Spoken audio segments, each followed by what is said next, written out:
All right, good afternoon, everyone. Welcome to the 2023 State of Jefferson Luncheon. We are excited to be here with you for what will be a great discussion about Jefferson Parish. I am Ruth Lawson, President of the Jefferson Chamber, and I will be your moderator for today's event. If we can have everyone please stand while we say the Pledge of Allegiance.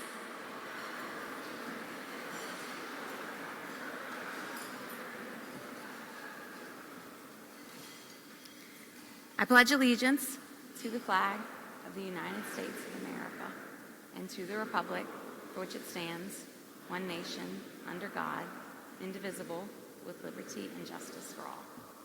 Thank you. So first, we would like to thank Jefferson Parish for recording our program today. You can find it on JPTV Channel 6 for Cox and Channel 99 for AT&T, or online at www.jeffparish.tv/pages/live. First, I would like to thank our presenting sponsor, First Horizon, and welcome to the stage Tony Adams, the New Orleans Market President with First Horizon.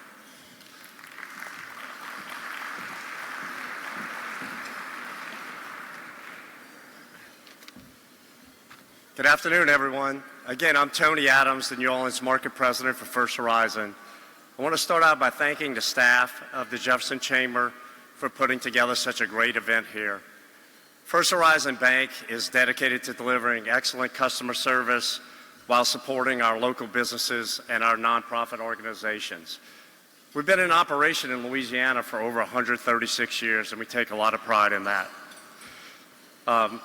As Market President, I have the pleasure of working with our commercial banking teams, retail teams, wealth management, treasury services, and mortgage.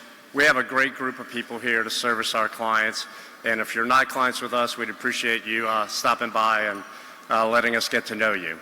We operate 18 locations in the greater New Orleans area. 7 of those are right here in Jefferson Parish. We're on both sides of the river. 2 of our largest locations, we have one in Kenner and one in Metairie, which house many of our associates. We have nearly 400 associates in the New Orleans area working for us. So I promised I'd be brief, but before I do, I wanted to personally thank each of you for supporting the Jefferson Chamber, our local businesses, and nonprofit organizations. Thank you and have a great day.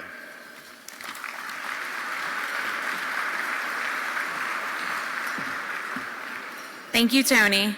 Now please welcome to the stage Ryan Rodrigue, Vice President of Hub International Limited, our 2023 Government Committee Chair, as well as our 2024 Chair-elect, and Al Glendo of Entergy Louisiana, our 2023 Chamber Chairman.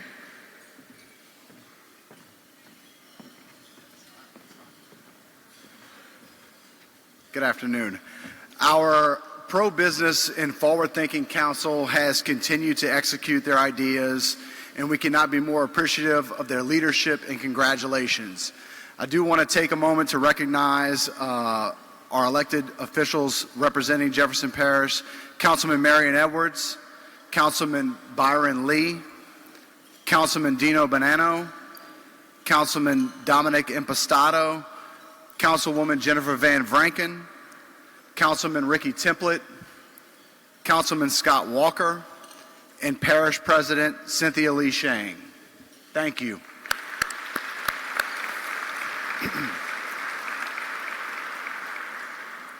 I would also like to ask that all elected officials who are in attendance with us today to please stand and be recognized as we thank you for your support of the Jefferson Chamber.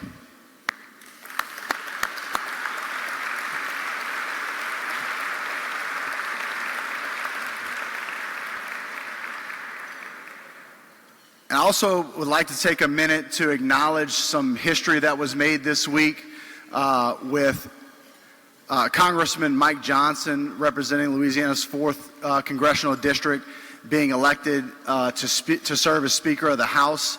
This marks the first time that a member from Louisiana will hold that position. He's a friend of the Chamber, so we're very happy to see him serve in that role.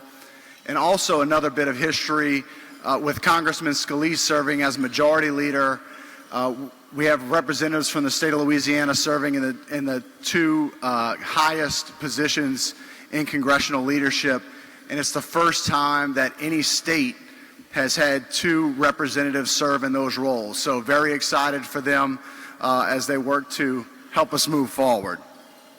And now please welcome our 2023 Chairman, Al Galindo, to recognize our sponsors. Thank you, Ryan. Good afternoon. Our work, and especially our relevance and service as the voice of business, is not possible without the support of our sponsors. So we thank the following sponsors for today's event. Our presenting sponsor, First Horizon. Our gift sponsor, Cox, Louisiana. Our centerpiece sponsor, People's Health. Our award sponsor, Ray Brandt. Our platinum sponsor, IMTT. Our media partner, Busan Creative Strategies. Our gold sponsors, First Lake Properties, Adams and Reese, AT&T, Biz New Orleans, Blue Cross Blue Shield of Louisiana, Citizens Bank, Entergy, event producers, Fidelity Bank, NOLA Lending Group, Goodwill Industries, Inclusive Care, and the Jefferson Business Council. The Jefferson Chamber PAC, Jefferson Financial Federal Credit Union, Jennifer Van Vranken, the Lakeside Shopping Center, Lamar Advertising, Marrero Land, On Path Federal Credit Union, Outfront Media, Primary Care Plus, T. Baker Smith, and Telemundo. Our silver sponsors, Black Tie Auctions, Cornerstone, Gamble Communications, Hub International, the New Orleans Saints and Pelicans, and the Port of New Orleans. Thank you all for your sponsorship of this event.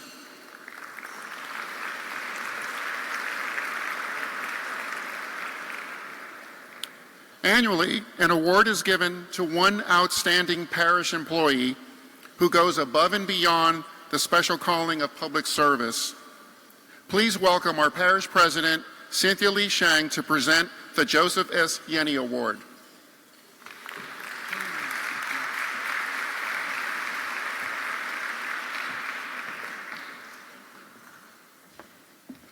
Thank you so much.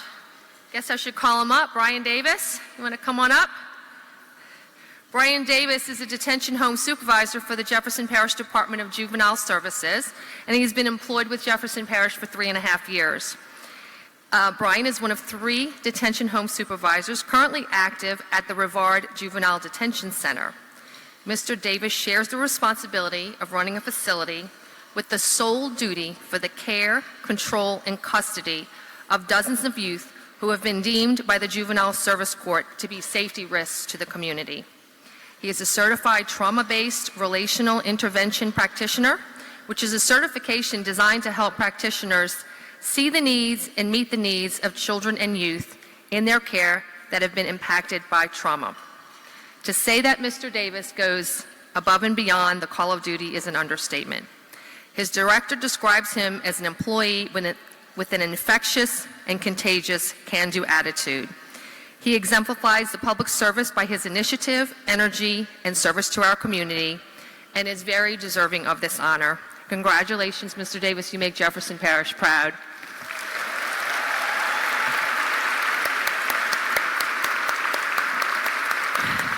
Just want to acknowledge Mr. Davis's Supervisor, Director of Juvenile Services, Matt Villio, as well as our Human Resources Director, Nicole Thompson. Also very proud of you, Mr. Davis. So, let me get a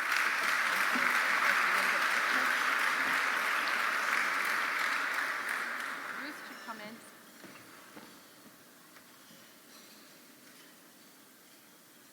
Great job, Ward. Thank you. Will I stay up here? Congratulations, Brian, and thank you for your service to Jefferson Parish. And thank you to Ray Brandt Auto Group for being our award sponsor. At this time, I would like to invite Jefferson Parish's Council Chairman Scott Walker and Jefferson Parish Public School Superintendent Dr. James Gray to join our Parish President on stage to begin our panel. Parish President Cynthia Lee Sheng was sworn into office on January 8, 2020. Previously, she served as Councilwoman at Large for Division B in 2015 after serving as the Councilwoman for District 5 since 2009. She was re-elected without opposition for an additional term to begin in 2024. Please welcome Parish President Cynthia Lee Sheng.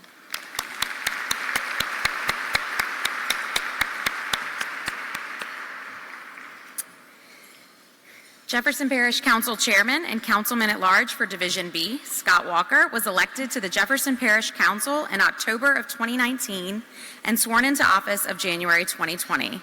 Councilman Walker was re-elected earlier this month for an additional term to begin in 2024. Please welcome Jefferson Parish Councilman at Large, Scott Walker.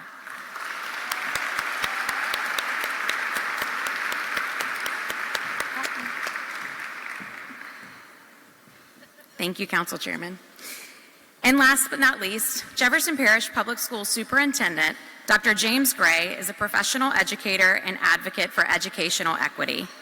Unanimously appointed as Superintendent of Jefferson Parish Schools in July of 2020, Dr. Gray has been a servant leader for more than 25 years in the roles of classroom teacher, assistant principal, principal, and district administrator.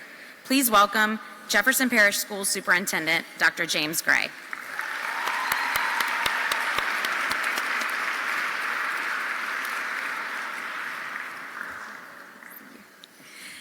To begin our panel, our panelists will have the opportunity to share a few opening remarks. We will start with Parish President Cynthia Lee Sheng, if you can join me at the podium.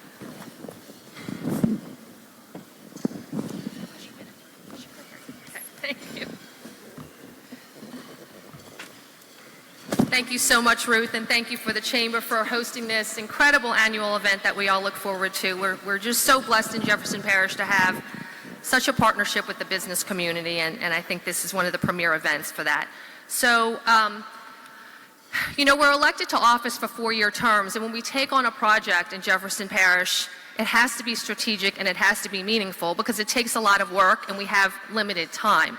So it's been a very, very busy year, and from the administration's standpoint, and of course Chairman Walker will talk on the council side, I think I can split up the projects and the initiatives that we took on into 3 main categories, and I think that's the easiest way to kind of explain the work we've done this year.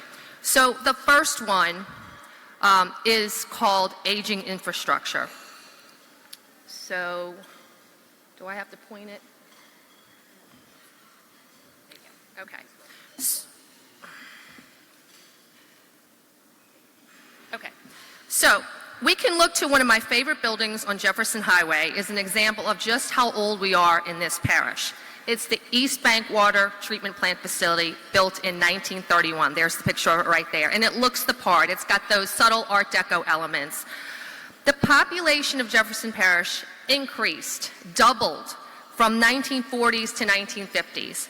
And it doubled again from the 1950s to the 1960s. So, of course, you saw the corresponding explosion of home building, residential home building through the 50s and 60s when my family built their house, along with the public works systems to support these new residents in Jefferson Parish, to support this new community. Let's move forward 75 years about where we are now, and it has become very critical for us to start replacing that aging infrastructure. And that's where we are now. It is critical for us to address these needs if we're going to remain a strong parish for our citizens and a strong Jefferson Parish for the state of Louisiana. And let me explain, Jefferson Parish by far contributes the most dollars to the state government per capita than any other parish in the state, okay? And I remind our legislators that all the time. That is some big boss shoulders when we walk in the room in the Baton Rouge. So, let's talk about This is the closing 4 months of my first term in office, the closing 4 months of our current council. The most ambitious initiatives to date so far towards aging infrastructure is delivering a modern water and sewer system to our citizens. It's going to be a 20-year project, but we funded it for 20 years thanks to the voters approving a millage that keeps the current revenues, and thanks to our council for supporting our administration and asking for very reasonable increases to invest in our future. What does that look like? Over $1 billion of water projects, water treatment plant renovation, automated water reader meters, the rehab of the water towers. You can see already Causeway, you can see David Drive. We're going to replace all of those. The Grand Isle water line, 32-mile water line, and the complete replacement of all pipes. Same thing for sewer, over $1.2 billion. Treatment plant upgrades, lift station upgrades, complete pipe replacement. It looks this way on roads, the same thing. You've all been caught in the traffic from that. I know it's a frustrating process. Talk about Severn, David, Causeway, at Earhart Exchange, Citrus, Cleary, on the West Bank, the Oakwood Smart Growth Streets around Hector, Whitney, and Wright, Manhattan Whiting, 11th Street, Holmes, all that work. Kudos to our team getting all those projects out the door, all kind of being done simultaneously, and that will continue. Again, we're replacing aging infrastructure. Sometimes the buildings we're in, and we have hundreds of buildings, you just can't keep investing in old buildings. Sometimes you just got to make the decision, start fresh. Jefferson Parish Transit is coming on David Drive, a whole hub for transit. Next to that, Juvenile Detention Center, a new fire station on Fire Station 12. This goes on. Renovations at all our community centers, at all our senior centers. Renovations meaning new paint, new flooring, new kitchen, new bathrooms, all deep into our communities. So that's very critical for us. That's the first topic, addressing aging infrastructure. The next topic I want to discuss is very personal to me. Moving the needle on this next topic is what gives me my most job satisfaction. And it comes from my very own experience as a government employee. I've been fortunate enough to work at the federal government level for over a decade. I've been fortunate enough to work at the local level for over a decade. Haven't worked at the state, but I've seen it. I've seen what I'm going to tell you about at the state level. So I'll explain it this way. If you're an employee in a government setting, I don't know if it's a learned behavior. I don't know if it's a perception that happens over time. Maybe it's a workplace culture that kind of starts happening, but there is this mentality of don't rock the boat. Don't make changes because somebody might complain. Or the notion we've all seen in our organizations, people just holding that line, we've always done it this way, right? If your boss is a politician, it's almost doubly so. Because the thought process becomes, my boss is going to lose votes, is actually going to lose votes. Or my boss might get a bad article written about him in the paper.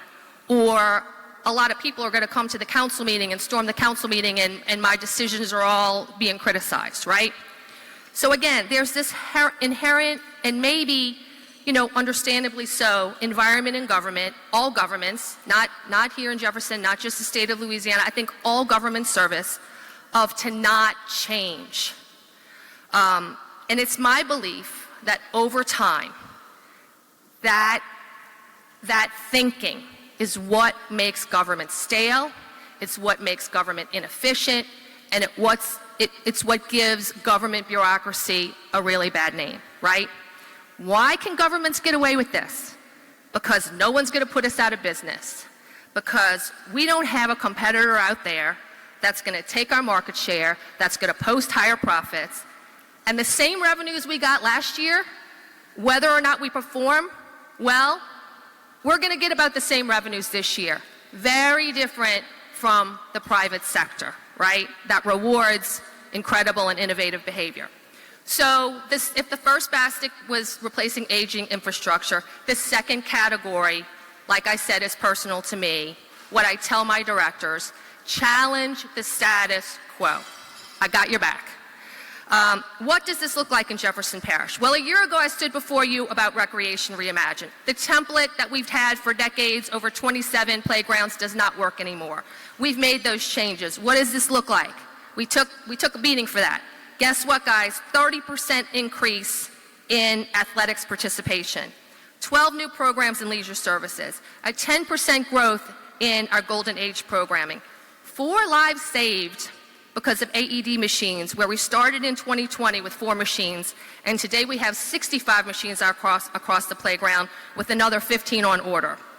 Revamped background checks for over 2,600 volunteer coaches, a $15 million investment in our capital across the parish, and new sports, which I love because I am a complete pickleball lover now that I just finished my lessons this week. I'm dreaming and sleeping and thinking about pickleball. Pickleball, cornhole, lacrosse, dodgeball, family tennis, rugby were never offered in JPRD before, is offered now. Coming up, boxing, archery, and kayaking. The number of kids exposed to all new sports is exactly why we took on recreation. What does challenging the status quo look like for the library? It looks like instead of just checking out a library book, you can now check out a telescope, a sewing machine, a photo scanner, a microscope, a pizza cutting board, pizza making kits, cookie cutters. It also looks like you can go to the library and get a pass to go to the Jefferson Performing Arts Center, a society, the Historic New Orleans Collection, or the World War II Museum. What does it look like for animal care, our JPAWs? It looks like teaming up and having kitten yoga to get animals adopted, or working with our business communities with flyers with QR codes so people can just sit there on their phone and see the animal that needs to be adopted. And how about this for challenging the status quo? Taking our recreational facility and our recreational employees and training them to post-disaster becoming a fully functional shelter, to do mass care, to do wound care, to be able to shower people who are in wheelchairs, to be able to bring in their prescription drugs from our recreational employees. That's what challenging the status quo looks like. I'm very proud of our efforts on that front. Okay, the third category, if aging infrastructure is the first category, challenging the status quo is the second. The third category, we just call it generally a more positive interface with government. Those are these projects. A lot of technology here, a better website, better optimized for mobile devices, easier to navigate, includes the ability to sign up for real-time email alerts based on calendars, an online payment hub right now that we're working on, so you go to one spot on the website and pay all your bills, the water bill, an overdue library book bill, public records request fees, one place. We don't have that now. It's all over the place. Using AI in recreation to populate that you tell your phone what you're interested in, and it pops back the programming that we have to offer for you. And of course, all of our business development applications are online. And last, I want to talk about our big strides in the non-English speaking community, especially with our Hispanic citizens in the Spanish speaking community, which is 15% of Jefferson Parish. Our website is translatable in over 100 languages. Our JP Noticias is a text alert system for Spanish speaking citizens. And many of our materials are also printed in Spanish. More programming at the libraries in Spanish. And all our press conferences now are in Spanish, and we do those special press conference information, which is very vital to the Hispanic media that partners with us. So thank you so much. I hope I didn't go over my time, Ruth. Okay, thank you for having me. Look forward to being with you today and look forward to the rest of the program.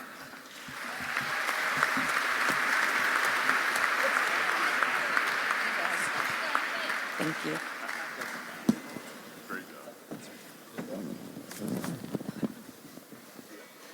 I didn't switch the thing, One video. Had 3 videos. Hi, everybody. I don't have a PowerPoint for you today because I've been busy. So you don't have to deal with that. I also just finished talking for 11 months, so I'm not going to take the allotted 8 minutes. But I think the parish president and the school superintendent will handle any extra time that I'll leave behind. First, thank you to Ruth Lawson and the Jefferson Chamber for putting on another great event. It's a privilege for me to talk about the state of Jefferson Parish. I grew up here, I'm raising my family here, and I'm a business owner here. So outside of my council position in Jefferson Parish, I am invested personally and professionally in the success of our parish. To me, it's a shining example of growth, innovation, and resilience. And boy, are we resilient. For us, it's not a matter of what if, it's a matter of what's next. And the past 4 years have shown that time and time again. So look around the room, look closely at your fellow business and community leaders who guide Jefferson Parish through every what's next. Now ask yourselves, what kind of impact are we having today? What are we doing today to make the Jefferson Parish of the 2040s the place that we desire it to be?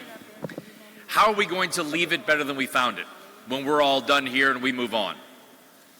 I believe for us to have the positive, transformational impact that we want in Jefferson Parish, for us to be part of meaningful and generational change, it starts and ends with educating our youngest learners. And if you've heard me speak before, I will sound like a broken record. Sure, there is the day-to-day during which we can celebrate the many wins that we have in Jefferson Parish, and there are a lot. Just yesterday, you might have seen the Pigeon Catering move to a new location on Jefferson Highway, relocated from Orleans Parish, and brought 60 jobs with it. That happens a lot in Jefferson Parish. The wins keep coming, but that is today. So how do we secure our tomorrow? Not just our today, but how do we secure our tomorrow?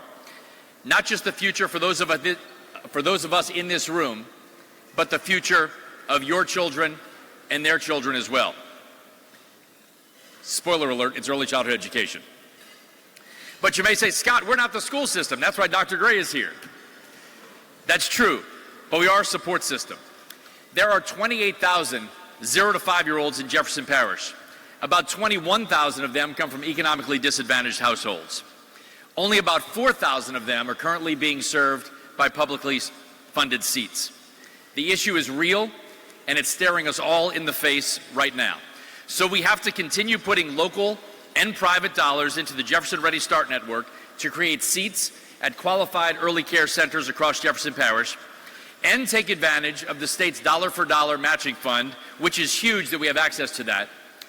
Your business can contribute dollars and participate in the state's matching fund. You can be part of the solution. And we can talk later if anybody's interested. The Jefferson Ready Start Network is a coalition of neighbors and partners who are dedicated to securing our children's future by increasing access to early childhood education for every Jefferson Parish child.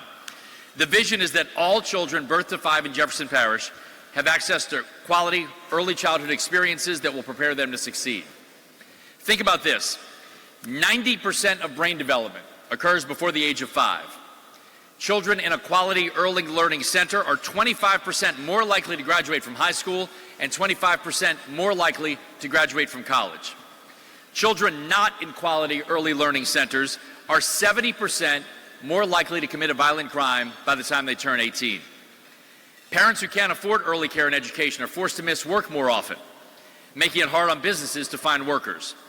The Louisiana economy loses more than $1.3 billion each year due to breakdowns in the child care system. Outside of the Jefferson Ready Start Network, the parish's Early Head Start and Head Start programs need help as well. That's a little more complicated because of the federal funding involved, but we will work to find solutions. So I believe the greatest threat to our parish's ability to be what we want it to be is the possibility that some of our youngest learners continue to fall behind early and never catch up and then get in trouble as they get older. We're talking about a workforce issue of today and tomorrow, a public safety issue, and an economic development issue. Parents are able to get back into the workforce, we're able to raise our future leaders, and corporations want to be here because of a well-trained, robust talent pool that they can choose from. Clearly, there are immediate pressing matters in our parish. You heard about the infrastructure improvements that are well underway. We're certainly not perfect here. For many, homeowners insurance is a nightmare, as is FEMA Risk Rating 2.0 and flood insurance. But know this, the challenges we deal with every day are met with forward thinking, creativity, and ingenuity. Case in point, later this afternoon, we're testing a flexible water line system that was put together in a matter of weeks to protect our drinking water supply in the event that salt water reaches our intakes. Who had that on their 2023 bingo card? Certainly another thing that was unexpected, but another thing that Jefferson Parish responded to in a creative and ingenuitive, that is not the word, in a creative way. And kudos to the parish president and her staff, her entire team, for jumping on this immediately and getting rolling immediately when we saw that it could be a threat to Jefferson Parish. The state of Jefferson Parish is strong. It is vibrant. And most importantly, I believe it is enviable. In Jefferson Parish, we have strong leadership. At the core of that is the ability to listen and understand, to bring a collective and diverse group of voices together, to foster collaboration and a culture of respect, and to know that true leaders are not defined by their titles, but by their actions, their character, and their unwavering commitment to a shared vision. Leadership is not about being in charge. It's about taking care of those in your charge. And it's about lighting the way, empowering others to find their own strength and purpose, and leaving a lasting and positive impact here in Jefferson Parish. As we all know, elections and politics can often spur division. In the end, though, we all want the same thing. We all are here because we want the best for Jefferson Parish.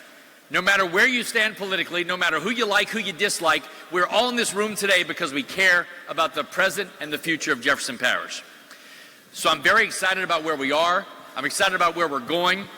And I'm excited to continue working with all of you and the next Jefferson Parish Council for at least the next 4 years. Thank you very much for coming tonight, and thanks for listening this afternoon.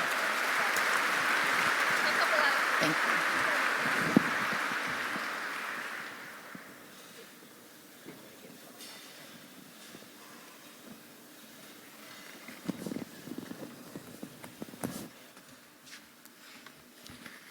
All right, I want to make sure that I try to stick to my schedule. That time you left really wasn't as much, but I'm going to try to take advantage of it as much as I possibly can. But I want to take the opportunity to thank my panel mates first, for both of them for not making me sit in front of that table, because my legs would not have navigated that short seat and that table in front of me. But I also want to make sure that I thank Councilman Walker for talking about early childhood, so now I can kind of use my time a little bit in some of those other areas. But I also want to thank President Lee Shane for, one, working the bugs out with the clicker, so now I should have some smooth transitions. So if I screw that up, that is strictly on me, it's not the system. And I think the other piece is going to be the fact that she talked about conflict and change, and how sometimes we avoid opportunities to grow because we're afraid of what that conflict looks like. And I just remember this old saying a long time ago. Someone told me, they say, you know what, when you realize that you have to go through change, you know, you have to look at it from this perspective. Nobody really likes change but a wet baby. And when I heard that, I kind of paused and I thought about it, like, you know, you're right. You know, when we start talking about going through things that goes outside of our comfort zone, we have a tendency of doing things just a little bit differently. So my slide presentation should be popping up. There we go. So I always start off with a quote for the day, and it kind of advanced by one, and it might have been me.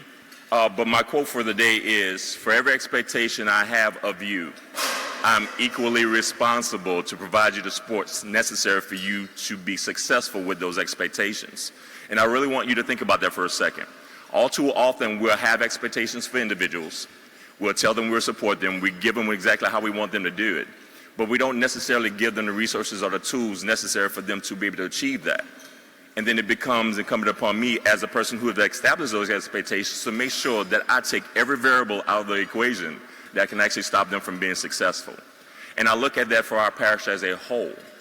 We have to put ourselves in a position to where, for all the expectations we have for us as a group, we need to make sure that we're providing the tools necessary for us to be successful. There it is.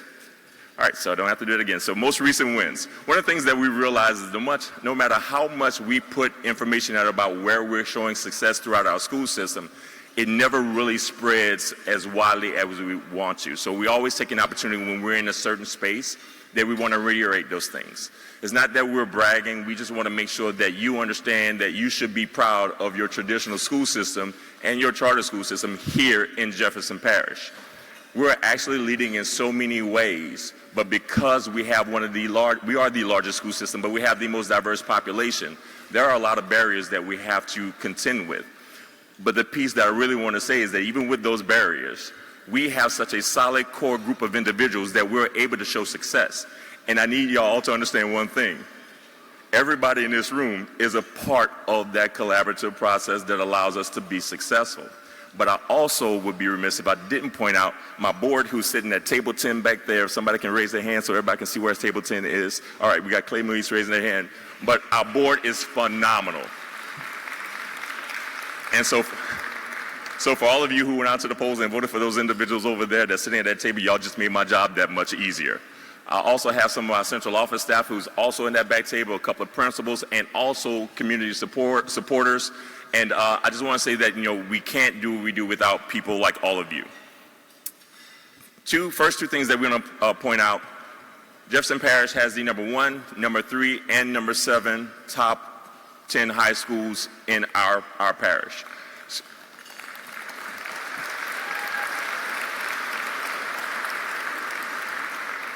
So U.S. News rankings came out, and we were surprised with that list. We also have Riverdale, who's also in the top 20. And it just shows that, you don't have to go anywhere else in the country. We have quality right here in our parish. The second thing is we have our Louisiana Elementary Principal of the Year, Dr. Manya Criddle, who's also here. Ms. Criddle, will you please stand? Dr. Criddle will stand.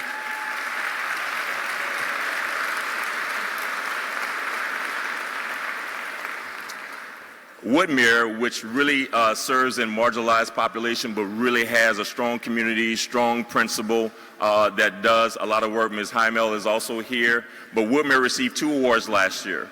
The first one was with NIET, and they received the the Promise Award from NIET, and then LGE also gave them a comeback school.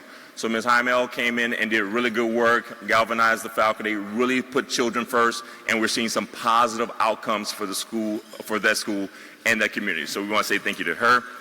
And then we also launched a new partnership with Gulf Wind Technologies, which provides students with career opportunities in the renewable energy world. So we're having partnerships that are being developed throughout our school system all the time. And the thing that I like the most is people are coming to support us because they want to support us and they see where we're really trying to do the work for our students. And it's not for, let me partner to see what I can get out of you. It's the partnerships where they're coming to say, hey, we want to partner with you. What do you need? And when people are in that position, that means they're buying into the work that we're doing, and they also understand the overall impact our school system play in the success of Jefferson Parish. So the 3 overarching areas that I'm going to briefly cover today. One is investing in human capital, ensuring long-term financial sustainability, and building opportunities for all students. The first one, investing in human capital. It's no secret that we're struggling with finding staff. All of you who are business owners, you may be still going through the same thing.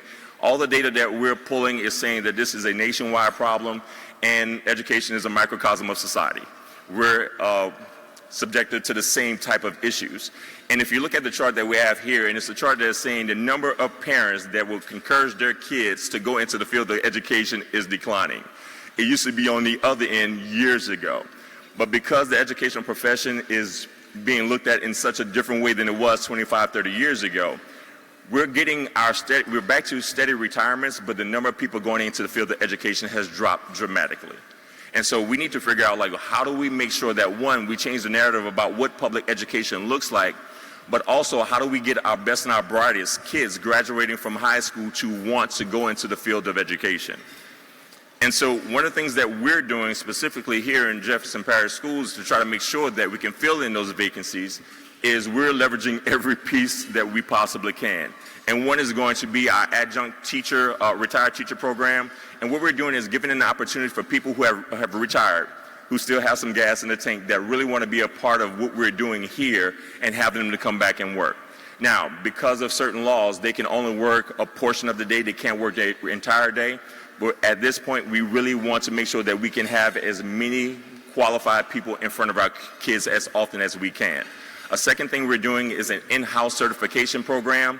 So what we're doing is anyone who has a college degree that wants to get into the field of education, we actually have an in-house certification program in our school system, which is led by Miss Laura Roussel, who's our Chief Academic Officer. And she's doing that work to whereas we're teaching them how to be teachers, but also teaching them about how we function in Jefferson Parish. which means that they're getting on-the-job training, getting paid for, and getting their certification at the same time. The best piece about it is if you commit to working in our school system for so many years, that process is absolutely free. So I'm going to pause just for a second, just for a brief commercial. If any of you have a college degree or are retired and want to get into the educational field, I will post up in that corner over there so you can come see me after this is over with. The next piece that we have is the state developed an associate teacher's degree program.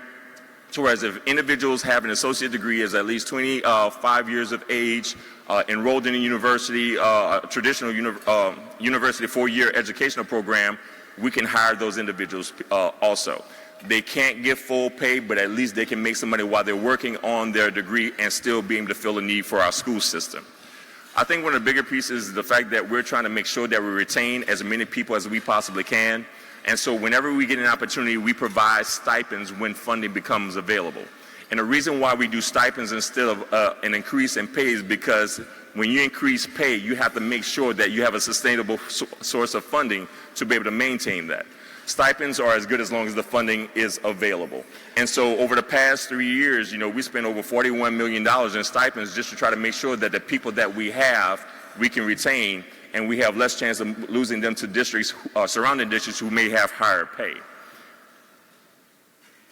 Long-term financial sustainability. If you heard me speak before, one of the things that I wanted to make sure that the public knew was that we were going to be good stewards of your money.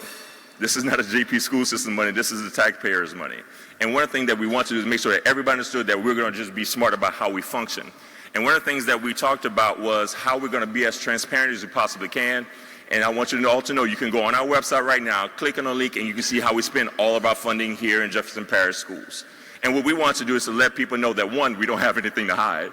Number two is we're going to be smart about how we spend our money, and that our moves today actually impact how we move in the future, so we need to be as smart as we can right now. I think a piece that we want to make sure everybody's aware of is that ESSER funding expires next year. And so all the programs that we've used that actually helped us grow over the past 3 years will sunset unless we find another funding source. So we're going through our processes trying to figure out where we can scrub our budget to ensure that we can keep those programs because they are good for kids, but at the same time too, our resources are limited, so we have to be very creative about that. The second piece that we want to do, and that I used to mention, was we're going to become as efficient as we can. We consolidated several schools this past year. We took some lumps for that one, but again, if it's right for today and right for tomorrow, then we need to make sure that we make those steps. And so we did the consolidation of the schools, and I remember speaking to the group, and I remember saying, we're going to build one school on our own dime before we ever go to the public and ask for any assistance. Well, we have good news. We're building 2 schools on our own dime to make sure that we're moving in the right direction.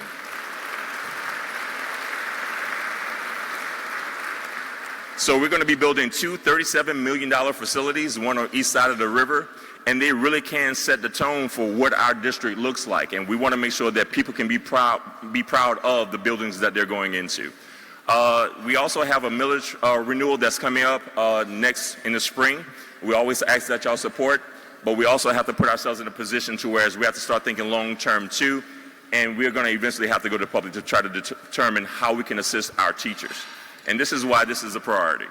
If you look at what happened back in 2018, 2019, where our salary range was, which is at about $41,000, and we were number 7 in our area. We passed the millage back in 2019, and we, based off of that projection at that time, we would have been ranked number 2. But when we passed the millage, everybody followed suit by either passing some type of tax or found some other funding sources where they were able to increase their salaries for teachers too. So instead of us going from number 7 to number 2, we went from number 7 to number 6. And you also have to look at when you have it to where the surrounding districts have higher salaries, that creates a donut where we're in the center of it. And so they have the opportunity to pull from us when you have people that are looking for better quality of life through the funding, additional funding. We have to figure this piece out and try to be as expedient as we can with our own funding, but there's only so much we can do without the support of everyone in this room. Building opportunities for all students. So Councilman Walker talked about our early babies. We want to focus on our early babies all the way up through graduation. There are too many emerging markets that we have here in our school system, in our parish, that we want to make sure that we provide opportunities for our kids. If you start thinking about what's happening around the country, we have 1.5 million new jobs due to expected growth in manufacturing, and we have 2.5 open jobs due to retirement. So the same thing that we're facing as an educational system is what everybody is facing. What we want to be able to do is provide opportunities for us to have people that are going to leave our school system prepared to take these jobs. These are some of the emerging sectors that we have and some of the programs of study, but I really want to highlight Henry, who's in a photograph right there. Thank you to Jetco and Delgado for hosting an event where we were able to honor it during Manufacturers Week. But Henry is the first student in Louisiana to be able to get his apprenticeship or finish a year of apprenticeship while he's still in high school. And so I think that is huge.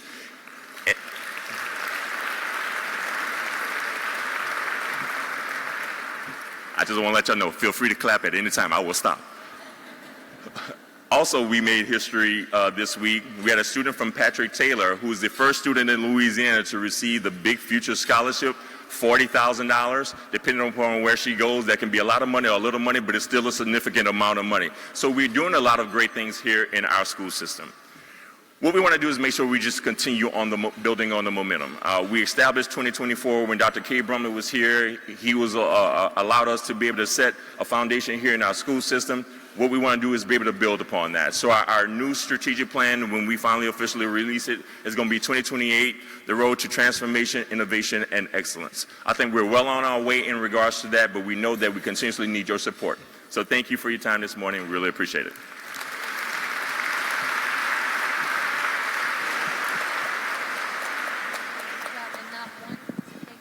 Thank you for your opening remarks, and thank you for joining me on our panel today.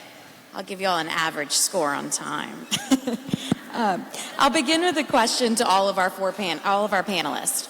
Over the last 4 years, Jefferson Parish has experienced a worldwide pandemic, a Category 4 hurricane, tornadoes, and most recently, the threat of saltwater intrusion. Most of your time has been spent reacting to these challenges. What one thing are you proud of accomplishing, and what are you most looking forward to over the next several years? And President Lee Sheng, we'll start with you. Okay, what one thing am I most proud of accomplishing? I think it's our team, and it's timely. Today we're actually going to test the saltwater, the pipeline that we built. And I want to acknowledge, I'm so proud of them, I can't tell you. Mark Drews and Sidney Basley need to stand up. Let me tell you, this wasn't in the playbook. We had anthrax in the playbook. We had bombs in the playbook. We didn't have saltwater wedge coming up the river in the playbook. On September 22nd, I went downtown for a meeting with the federal government and the state government, and the solutions that they had to solve this problem, which was barging, which was reverse osmosis, was not going to work at the first large intake, the West Jefferson intake with 30 million gallons a day. I went to the team and I said, guys, you got to figure something out. And I left them alone for a few days. And with less than a month, they were going to bring fresh water to every single building in Jefferson Parish so your pipes would not get corroded, so your business would not get affected, so the insurance industry wouldn't collapse on ourselves. So that is incredible work that I am so very proud of this team. And today is a big day because we're going to test that pipeline system. So right there, that's what I'm most proud of right now.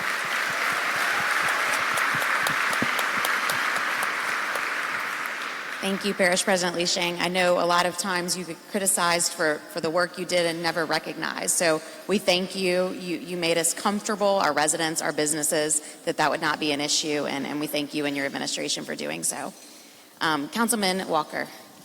I think over the past 4 years, given the unprecedented challenges that we faced in our first term, in my first term on the council, others had been here before, but given what we faced and given what we were still able to do, I think we really had a successful 4 years. And what I'm most proud of during that 4 years, I think, is the ways that something that I hang my hat on and my staff hangs its hat on every day is the way we're able to communicate with constituents, and that we've done it, I think, differently than it's ever been done in Jefferson Parish government before, where We made a promise that we'd be reachable and responsive and accessible, and we'd respond to all your emails and phone calls every day, and we'd work on solving problems. And I think on a very micro level, that is just a basic service of government, where you expect out of your elected officials, you expect to be communicated with, and you expect them to work for you. And then on a bigger level, I think just the projects we were able to do, the way we were able to balance our small business success with our public health measures that were in place. We never did more than what the governor put in place. And, that was, you talked about playbooks. There was no COVID playbook. There has not been a playbook for a number of things that we've dealt with in this first term. Yet here we are with a stronger Jefferson Parish on the back end of it. And going forward, I think what I'll look forward to the most over the next 4 years is continuing the work that we've done, continuing to work towards solutions in early childhood education, our youngest learners, continuing to attract new businesses to Jefferson Parish, and continuing to make sure that we have the safest parish around that we all are proud to live in and brag to our friends about. Thank you. Dr. Gray? I think for us, we have a lot of milestones that we've reached with terms of district performance and school performance. We've seen a lot of growth over the years. But I think the thing that I'm most proud of, because in order for those things to happen, you have to have a core base that's just willing to do the work for you. I think the biggest thing for me is the fact that our staff, our teachers, our administrators, school board members, we had the ability to pivot whenever we had to pivot. And if you looked at all the things that we've been through the past few years, we had to pivot most times by day, but then over time it's a little bit less. But the fact that we're able to make the adjustments necessary to ensure that we can get kids back in school, or to make sure that we can cover from Ida, or be ready for the saltwater intrusion, that just is a testament to, one, the dedication that they have to our kids and our parish as a whole, but two, that we have smart, critical thinkers. You can't make those adjustments if everybody's just stuck into a linear way of thinking and not being able to look at the situation for what it is and try to figure out what are all our possibilities, and then how we make sure we take advantage of them.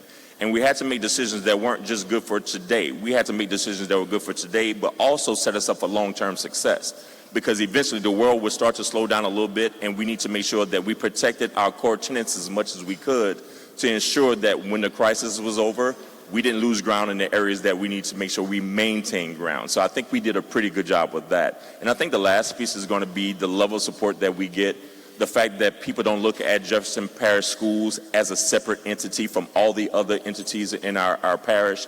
And because now we all look at us as one parish, we have a tendency of working together, keeping each other in the loop, and ensuring that when we make one move, we're also not looking to see how it impacts our school system, but how it impacts parish government, how it impacts business and industry, how does it impact neighborhoods and communities. And so by us looking at all those variables, it just allows us to make sure that we're moving all together towards what our common goal is, and to make sure our parish is number one. Thank you. So as we mentioned, Jefferson Parish has faced many obstacles, and Louisiana continues to lose residents to our neighboring states. While 75% of our Jefferson Parish residents are pleased with the quality of life, 35% of our younger generation may leave the parish over the next 5 years. Councilman Walker and President Lee Shang, how do we first retain and attract residents and businesses to our parish?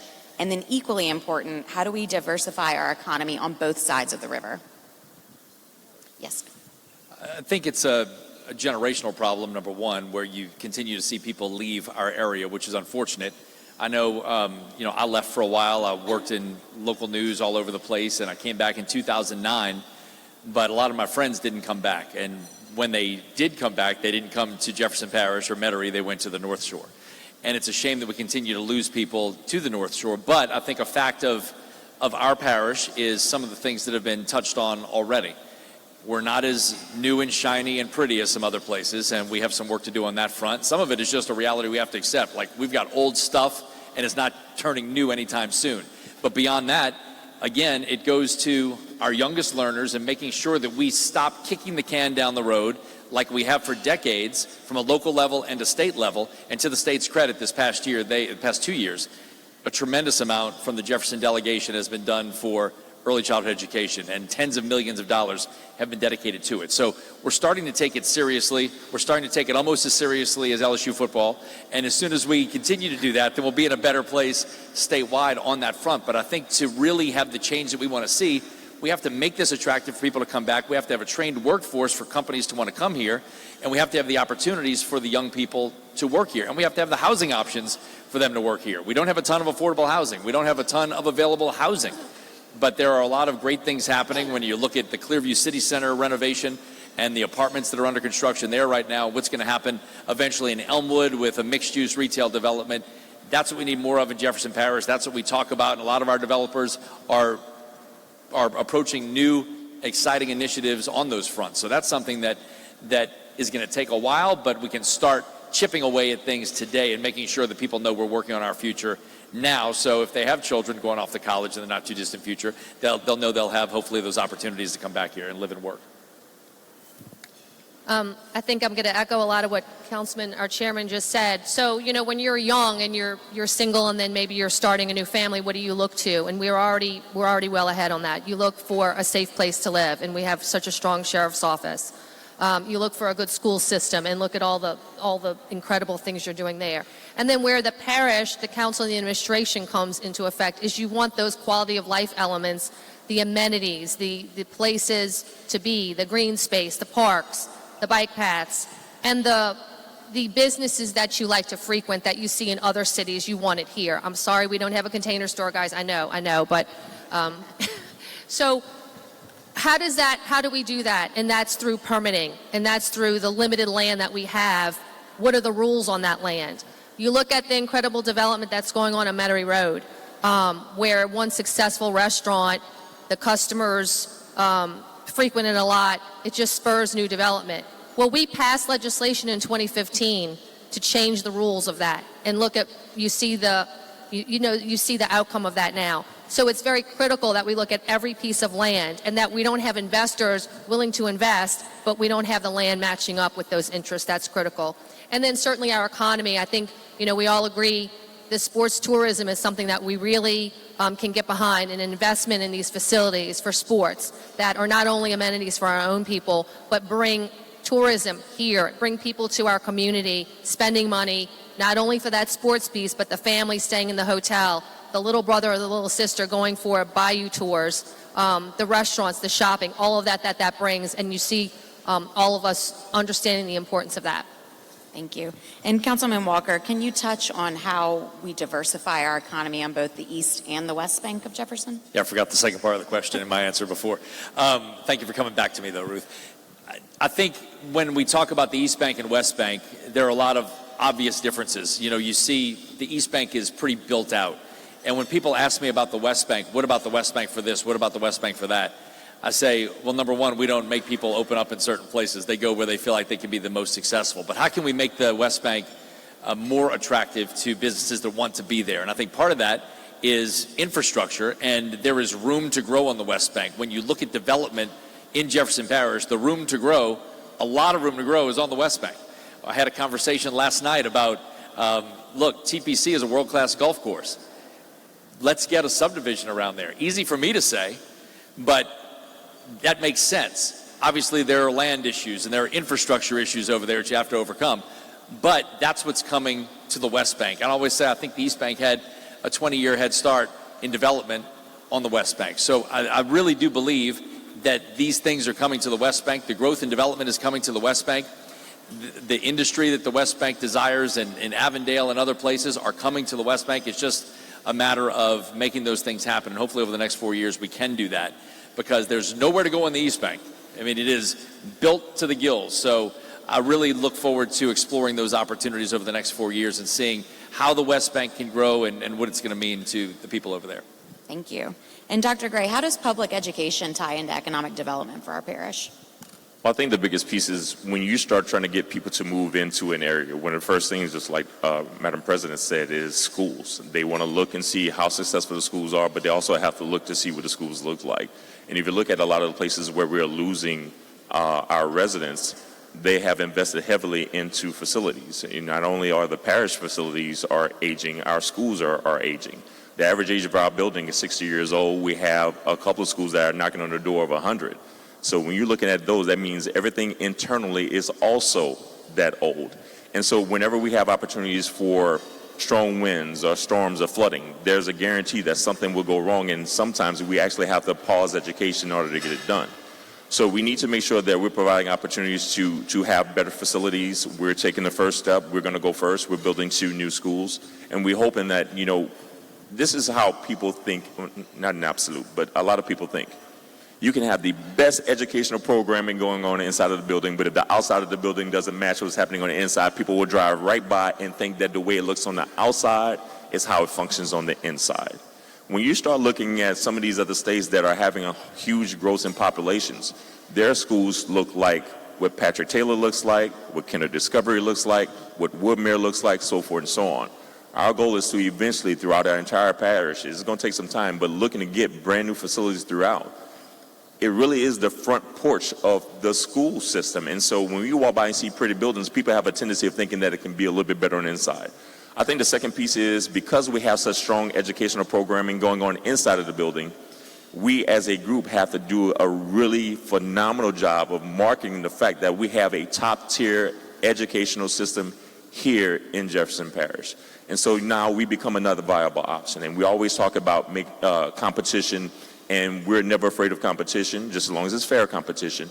But now when people come in, they have choice. If you want to go to private school, we have those. We have charters, you have that. But we also have a world-class traditional public education system right here in Jefferson Parish. But we have to make sure that people understand that. And so we just want to make sure that we put ourselves in a position to help our parish grow. And those are some of the key pieces that we have to continually work towards. Okay, for your first marketing plug. Under your leadership, our school system has improved, and most recently, 3 of our high schools were in the top 10 best high schools in Louisiana. What's one thing that can impede the district's improvement, and what can the chamber and parish government do to help? I can go for like 5 hours just on this one topic, and I won't. Timing. I'm going to stick to this. I'll stick to the top 2. I think that the biggest thing is, how do we change the narrative about the profession so we can start recruiting more teachers? If we don't resolve this teacher issue, this not becomes a Jefferson Parish issue, this becomes a national issue. And so we need to really work on, 1, stop demonizing the profession, no matter what area you teach. We have to promote that we have quality people that really is guiding the future of our country. Without a solid public educational system in your parish or in your area, all of society collapse. Think about it. We are responsible for the majority of the workforce. We're responsible for educating people so they don't turn to the life of crime. We're responsible of trying to get them so invested into our school system to where when they graduate, they don't leave, or they graduate, go to school, and then come back. But that takes a quality workforce that are going to be quality people that give kids our quality education. I think the second thing is getting people who make decisions about education to talk to the people who are in education on a more frequent basis. I think we do a really good job of that, but that we're different than a lot of other areas. And what's happening is we're having things that are coming down that are on teachers' plates that is requiring so much more on them that really becomes us being the single source for being able to address a lot of society's issues, and I think we take that challenge on. But we do get to a point to where it becomes something that it does lend to burnout for teachers. So we just want to put ourselves in a position where we're protecting that. I think the second thing is going to be is the more you want to get involved with the school system, the better off it's going to be so you can know how it functions, which gives you enough information to where you can go out and promote that profession. So I think if we work on those 2 things is making sure that we find an opportunity to make a better environment to encourage people to go into education, and then make sure we try to clear any of those things that kind of weigh teachers down to where they really can't get to the meat of what it is that they need to do on a regular basis. Thank you. So, Councilman Walker, when we think about economic development and other cities that we've visited on our inner city trips and building a more vibrant parish, how do we focus on transformational projects that benefit the entire parish? And then how do we make our at-large positions more relevant for the whole parish? And is that funding, or we'd love your thoughts on that? I'll go from the back end first. I think we're pretty relevant. I don't want to refer to the at-large offices as irrelevant. Maybe they're more relevant than they have been when the parish president was in the at-large office, because we actually have money to spend now, which was never the case before. It is a small amount of money compared to our district council offices, but we do have money that is comes from the parish's economic development fund that we can use for economic development initiatives. So from the at-large level, what I've focused on over the past 4 years is where can we jump in and help either with a district project or help do something on our own. And parish president mentioned sports tourism. That's something that we've looked at as well, because it's kind of like low-hanging fruit. We have a lot of our parish families that have to go to places like Shreveport or Lafayette or Sulphur or wherever to follow their kids to athletic events, and all that money's going elsewhere because those places gave away the farm for them to go there. And we kind of looked at it and said, well, why don't we give away the farm? So we had last year, not last year, 2 years ago, I forget where we are in the year cycle based on everything that's happened, but we had the girls select state championship come to the Hilario Center. The boys still went away because they wanted to play in the big arena in Lafayette, but the girls stayed and they played their state championship at the Hilario Center. We kept those families home, and my office helped pay for the security, the parking, some of the overhead that they didn't have to deal with, so those schools left with money in their pocket. And that's not something that always happens. So the more we can do that, the more we can get people to come into our community for those events. And the Hilario Center is getting some upgrades. $5 million from the council was dedicated last year to upgrade that building to modern standards. The new sports complex is coming. More exciting things are coming around there in the not too distant future. Plus, we're dedicating $15 million to the revitalization of the Shrine on Airlines to bring that building back into commerce. We got high school football back there this fall. That came from my office and me running into JT Curtis at a crawfish cook-off. And he wanted to play there. We made it happen. We spent months negotiating between LSED and ASM and John Curtis to make it happen. But those are the kind of things that I think are transformational for the parish, when you can get people into these buildings, when they can have a positive effect on our sales tax revenue, and it gives people somewhere to go. For high school football, I've been to several of the games there this fall. If you haven't yet, it's a sneak preview of what that building's going to be in a few years. It's exciting to see football back there, but it's not what it's going to be yet. But what you can see is the tailgating scene. You can see the abundance of parking. You can see football happening in the building. And when you go back out to your car, your window's probably not going to be smashed. You don't have to worry about your kids being dropped off there and them being in danger. It's just a comforting place to walk around and watch a high school football game among friends and family and community. So the more of that we can jump on in Jefferson Parish, and the more that we can contribute to that from the at-large level, the better, I think. And yeah, if we have more money, great. But the setup, we were asked a lot about that during the campaign. Should the districts have less? Should the at-larges have more? I think the setup, the way it is now, is good because those district council members fund a lot in their districts, and we help out where we can in those spots that I mentioned. Thank you. President Lee Shang, over the last 4 years, Jefferson Parish has been lucky to have an overall united voice amongst the council and the administration. We just endured a tense election season, and we'll have some new faces on the incoming council. How are you preparing to ensure 2024 starts off strong? Well, I think, the benefit I had before I became parish president is that I was on the council since 2009. So I always vowed when I got to that side, I would be the parish president and the administration that I would want to have as a council member. I understand the dynamics. We have 43 departments, and if we do anything wrong or there's any complaints, they call the council offices first. You know that. And so I understand that dynamic. So anything I do that reflects us, I try to be there. I try to take the bullet first because it's really our departments that are doing that. I think trust and communication is very key. It sounds silly and it sounds Pollyanna-ish to say it, but if there's that breakdown, which you see in every organization, you see in other governments, it truly just stops the work there. And I've worked on councils and administrations that did not get along. I've seen the angst and the emotional energy that gets put toward that nothing is happening. And so I will do whatever I can to make sure I have a good relationship with all the council members, that this administration has that, and the council members have a good relationship with one another, and whatever we can do to that, because I think we all of the elected officials realize the importance of that across the board. We don't just say that, we really work together. The sheriff's not here, and even more in this past couple of years, the crisis that we've had, and it is critical for a community that happens behind the scenes, that it's not just okay on the front, but in the back end, in the private rooms, in the conversations on the telephone, that there's a respect for one another, there's a respect for each side, and that we know Jefferson Parish is first. And I can say that is the Jefferson Parish that you have. Absolutely. Thank you. And then lastly, Dr. Gray, in 2023, Jefferson Parish Schools implemented its infrastructure and efficiency plan.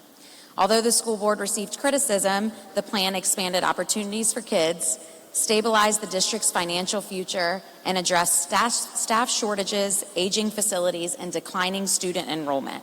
Can you provide an update on the plan, and can you give us any insight on what the future holds for vacant consolidated properties? I think I might get someone from Black Tie Auctions to come over here and start the process right now, so everybody pull out your checkbooks and your wallets. No, so we have several properties that we have that we're going to either have a demo the property, sell, or keep. We've had conversations about how we're landlocked in Jefferson Parish. We also had conversations about us trying to build out more schools in the future. So when we start looking at what properties we have and what our options are with them, we have to start thinking about today, but also think about long term. We also are looking at some of the profits that we can have from some of our sales that we actually can start building another school. So there'll be 3 schools on our dime. But our biggest piece is just making sure that we're being smart about it. So whether we are going to sell the property to a entity or to an individual, or whether we're going to keep the property for future development for another school, we just want to make sure that we're just thinking about a short and long term in that process. So we're having to go through, getting appraisals and getting, the approvals for demolitions and things like that. And we're going through those processes. But at the same time, too, we're engaging with conversations with individuals who have expressed an interest in some of those facilities. So we're going through the process right now, just making sure that we're being smart about it, making sure we're getting input from a lot of individuals before we make final decisions, but making sure that we're looking at our future when we decide how we handle each individual property. Thank you. Okay, so quick question to each of you. What parish project or concern keeps you up at night? The past 2 weeks I've slept pretty well. But generally, I think what we hear about most is, I think it's a good problem to have because it's little things that don't necessarily keep me up at night, but I know it's something we're going to deal with every day in Jefferson Parish, because I think the big things we handle pretty well. Like when hurricanes come, when big things threaten, you're in good hands in Jefferson Parish. I really believe that. We're prepared, we're resilient, we're ready to do what we need to do. But it's the stuff that comes in that we see from constituents every day, like this, we got something yesterday that it was a big deal to the person who sent it in, probably not a big deal to most people, but we made a repair, the parish did, between the sidewalk and the street, and put down a bunch of clay and rocks, and the homeowner was trying to put down some new sod, and he couldn't break up the ground. He had a pickaxe out there, and he had a shovel, and he couldn't move the dirt that was right there. And then he's like, what do I do with this once I get some of it up, and how do I take care of it? Where do I put it? And we're like, let's look at it. We'll get it taken care of. And within a couple of hours, we had a resolution through our streets department, our parkways department. They were going to go out there. They were going to scrape up 6 inches of it and put some new sand down there and fix it for the homeowner because something didn't happen on the contractor's end that should have. But, we get those things every day. And those are the things that don't keep me up, but those are the things I look forward to being able to address every day, because people don't generally call you to tell you you're doing a good job in parish government. They're not heaping praise on you every day. They're calling you because they feel like they have to and they have a problem. So when they do have a problem, we make sure we address those as soon as we get them and get those off the plate so we can get on to the next problems. Parish President Lee Sheng.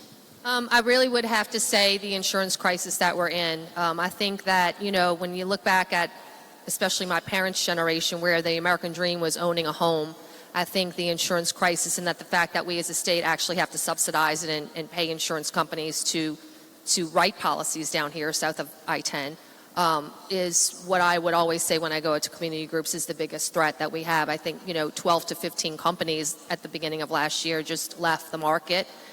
They don't have to be here. If they were losing money, it's not a requirement that they be here. And really, I never talked about it before, but the saltwater intrusion really did keep me up at night, because it wasn't the fact that we couldn't get drinking water to everybody. Folks like you would just go buy your water in the grocery store. We solved it, Mark, in Sydney. We were going to be able to go up 15 miles and grab fresh water. But any amount of salt coming into our pipes and the thought of corrosion, whether it corroded your pipe or not, I felt like people were going to make claims that were going to be litigated in court, and the insurance companies were just going to be like, we're done. We can't write any more down there. And so that literally did keep me up at night. So that would be my big thing. Dr. Gray? For me, I don't know if that was for me or for her, but I'll take it either way. You take it. But for me, it really is easy. It becomes, number one, the teacher shortage. Because without someone in front of our kids, that means that we can provide services, but it's just not the same. Nothing replaces having a qualified, dedicated person in front of kids every single day. Closely tied to that would be our facilities. Again, it goes to when we have some kind of major event, there's a good chance we have to shut a school down or a couple of schools down. And all of that is the highest concern because it all leads back to children. And I always make sure that when I talk about these things that I don't let them just look at it, people look at it from the perspective of the adults for the teacher shortage or the facilities and trying to make sure we have better buildings. All of this drives right back to children. To put it simply, I'm afraid of failure. Because if we fail in not improve in those areas or try to figure it out, one, we'll start to see a decline in scores. We've been fortunate that our people have been working their butts off, even with the gaps in teacher vacancies that we do have. We've been able to still grow kids, but eventually that becomes harder and harder as time goes on. So we need to make sure that we provide an opportunity to get the quality people in front of those kids. But our facilities, again, if they're not open, our kids aren't learning. So we just want to make sure that we're continuously working on those two perspectives because it is important for us to get our kids where they need to be, not only for the school system, but for our parish as a whole. Okay, and so I'll each provide you just a couple of minutes to wrap up. We'll start with you, Councilman Walker. I don't have a whole lot to wrap up with, y'all. It's been a lot. I do want to say one more time that we've touched on it a couple of times, but the speed with which our administration can work sometimes, and I'm not just saying this because the parish president's next to me, is really impressive to be part of and to be the council on the other side of the administration.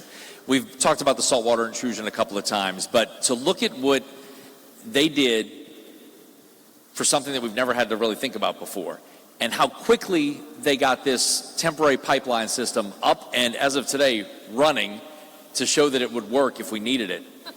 It'll work. It'll be fine. If it doesn't work, we won't tell anybody. We'll just say, yeah, it was great. But the fact that we got it up and running and the process was well underway before our neighboring parish even got started was so impressive to me that we watched this in action. We had 15 miles of pipe. It ends up being about 15 miles, 12 to 15 miles, from Kenner to the intake that was ready to keep our drinking water clean. That, I think we're underselling how important that was for us in Jefferson Parish. If that saltwater wedge would have made it up here to us and we wouldn't have had that in place, what it would have meant for our pipes and for our bathtubs and everything else, and just the water that we would have had to avoid drinking from the sinks and from the freezer and the ice and everything else. It was just super impressive for me to see and be part of. So again, one more big kudos to Sydney and Mark and the parish president and her administration, everybody who worked to make sure that a crisis did not affect us if it would have reared its head. Hopefully we don't have to deal with it down the line either. Thanks for having us today. Thank you. President Lee Sheng? So I think you say the word crisis. You know, I think the first time in history, the 4 years that I had as parish president, I signed 66 emergency proclamations, which is higher, I think, than any time in history. Starting with the pandemic when we came in office to 2020 having 6 storms hit Louisiana. We actually had 2 storms coming at us at the same time, if you recall. We were supposed to be leaving for the second one, but we were hunkering down for the first one. Tornadoes at the end of last year, this saltwater intrusion. I can't thank the business community enough. Of course, this is on our head, saltwater intrusion.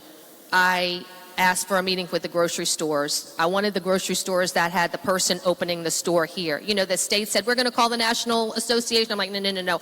I want the grocery store, the person opening the store here. Within 24 hours, 40 people were on the line. And I said, I need a show of water. I need to calm our people down. Immediately, there was a show of water at the doors of almost all of those grocery stores. That's the business community working hand in hand with us. You all were freaking out. I know you were freaking out. And then you went to the grocery store and saw all of it at the door. That was one phone call I made to them, and they reacted immediately. And that's the relationship we had to the business community. Shout out to Ryan Dahl. I called Ryan because I was afraid, and I was like, I'm really afraid about the insurance claims that come in salt water, in pipes. He had me a white paper in a matter of days. He's like, let me get on it. A beautiful white paper to help me understand that issue. So that is the relationship that we have with this parish, with our business community. I have countless ways during the pandemic, all of you all helping us with, remember, every kind of 75%, 25%, 50%, what you all did for us there with JEDCO, with the chamber. So the crisis has not been just from the government side, but it's been you all working with us to get through this past difficult 4 years, and we just hope the next 4 years just calms it down a little bit. So thank you. Yeah, thank you. Dr. Gregg?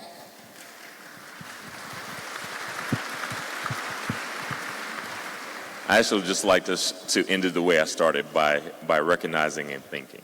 First, thank you, Ruth, for putting such a wonderful event on, and the Chamber for all the support that y'all given us throughout the year. But I also forgot to actually ask Ms. Heimel to actually stand up. From Principal for Woodmere, if you're still here, Ms. Heimel, can you please stand up and wave to everybody? Thank you. She's really doing great work over there. But for the work that we do and for the things that we've been able to accomplish, there's no way you can do this in isolation. And we've had some really, really tough times. And so for all the individuals in this room who would send me an email, a text message, a phone call, stop me in the hallways, stop me at your business and say, thank you for the work that you do, and we're here to support you, like that went a long way. For those of you who are in those leadership positions, it really can be lonely at the top. And if you have to live you have to move how you think people think you should based off of social media, Facebook groups, then we all will be looking completely different. And the fact that we know that we have a core base that really believes in the work that we're doing, we're able to put aside all of the side noise and focus on what our job really is. And that is educating our future.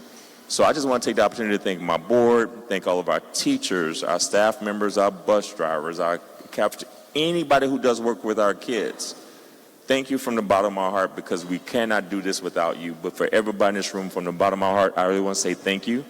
Y'all have supported us in the past. Hopefully you continuously support us in the future. And this really is not a setup about our renewal that's coming up, and if we come for another tax about teacher pay raises or facilities. This is strictly about today. Y'all have done a lot for us. Y'all work well with us. We've been able to do a lot. And if you look at what that theme has been across all three panelists today, it really is, we are moving as one. And I think as long as we do that, there's nothing that can get in our way, and we will be the best parish or county in the country, not just in the state. Thank you.